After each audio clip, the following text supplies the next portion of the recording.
राष्ट्रवादीकडून राजेंद्र जैन यांना राज्यसभेची उमेदवारी देण्यात आली। पक्षानं एकमतानं राजेंद्र जैन यांच्या नावावर शिक्कामोर्तब केले अशी माहिती सुनील तटकरे यांनी दिली आहे। छगन भुजबळ नाराज नाही, भुजबळांच्या ज्येष्ठत्वाचा योग्य सन्मान होईलच असंही तटकरेंनी म्हटलंय। राष्ट्रीय नेत्या उपमुख्यमंत्री सुनेत्राबाई पवार यांची रिक्त झालेल्या राज्यसभेच्या बाबतीमध्येच आम्ही सर्व कोर ग्रुपने त्या ठिकाणी साधक बाधक चर्चा केली आणि त्याच्यामध्ये राष्ट्रवादी काँग्रेस पक्षाचे आणि पर्यायाने महायुतीचे, कारण एका जागेसाठी ती निवडणूक होते म्हणून उमेदवार म्हणून राजेंद्र जैन हे आज पक्षाने त्या ठिकाणी अधिकृतरित्या उमेदवार ठरवलेले आहेत। प्रामुख्याने एक चर्चा मागच्या काही दिवसांपासून होती ती भुजबळ साहेबांची होती, त्यांच्या बाबतीत काय निर्णय झालेला आहे। एक अशी चर्चा होती की ते राज्यसभेवर जाण्यासाठी इच्छुक आहेत, राज्यामध्ये कॅबिनेट मंत्रीपद देखील मिळायला हवं। त्यांचं ज्येष्ठत्व, त्यांचा अनुभव पक्षाला उद्याच्या दृष्टिकोनातून दिशादर्शक त्या ठिकाणी ठरणार आहे। त्यामुळे त्यांच्या ज्येष्ठत्वाचा योग्य तो सन्मान होऊनच पुढच्या कालावधीमध्ये त्यांच्या मार्गदर्शनाखाली पक्षाची वाटचाल करत असताना त्या संदर्भातला निर्णय आम्ही एकमताने करणार आहोत। भुजबल साहब नाराज तो नहीं? बिल्कुल हमारे साथ में जब हैं।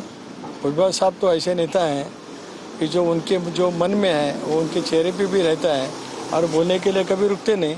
जब मेरे साथ में यहाँ पे बाजू में है, इसका मतलब राष्ट्रवादी काँग्रेस पार्टी एक संघ काम करते है। माझ्यावर पक्षांनी जे जबाबदारी दिली आहे, आदरणीय सुनेत्राताई पवार, आदरणीय पार्थदादा पवार, आदरणीय छगन भुजबळ साहेब, दिलीप वळसे पाटील साहेब, आदरणीय सुनील तटकरे साहेब आणि माननीय खासदार प्रफुल्ल पटेल साहेब यांनी जे विश्वास व्यक्त केला आहे, मी विदर्भात एक चांगल्या पद्धतीने काम करून आणि आदरणीय अजितदादाचे जे स्वप्न आहे ते पूर्ण करण्यामध्ये ज्या पद्धतीने आजपर्यंत मी पार्टीच्या पक्षाचा कार्यकर्ता म्हणून, इमानदार कार्यकर्ता म्हणून मी काम केलेलं आहे, त्या पद्धतीने मी काम करणार।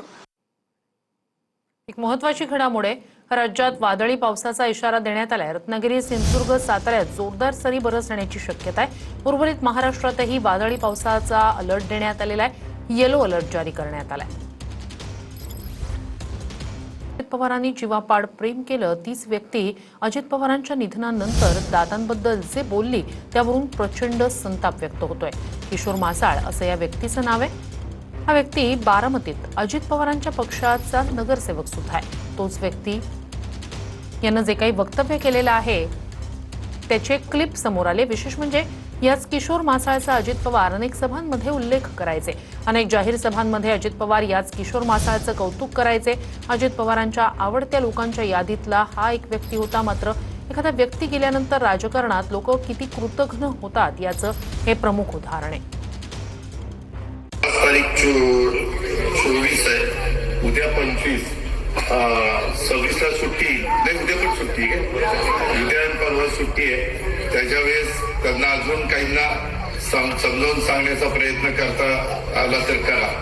ज्यांचं जे ऐकतील त्यांच्या मार्फत सांगण्याचं काम केलं। किशोर मासाळाला की नाही, किशोरचं पण ऐकण्यात काही जण आहेत, तर त्या पद्धतीनं आपल्याला सगळ्यांना हे करायचं। हॅलो हॅलो, बोला ना। काय काम नाही माझं, असंच केलंय, बोल। काय म्हणता? काय म्हणायचंच नाही मला, बोल।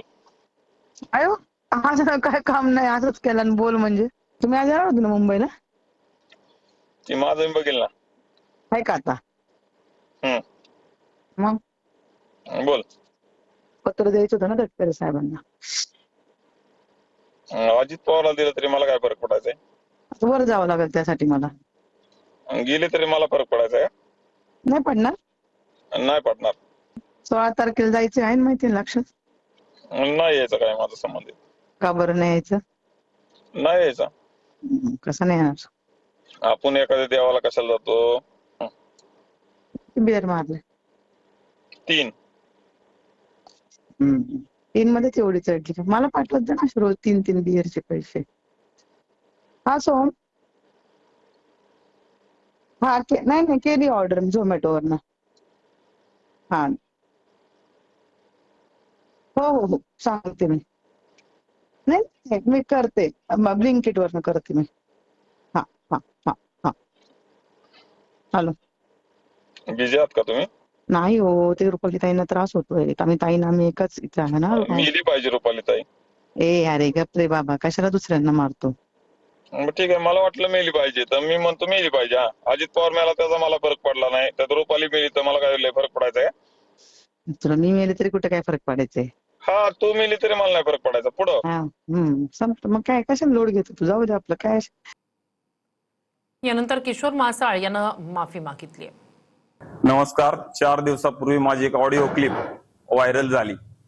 त्या ऑडिओ क्लिपमध्ये माझ्याकडून आदरणीय स्वर्गीय अजितदादा पवार साहेब यांच्याबद्दल एक चुकीचं वक्तव्य गेलं.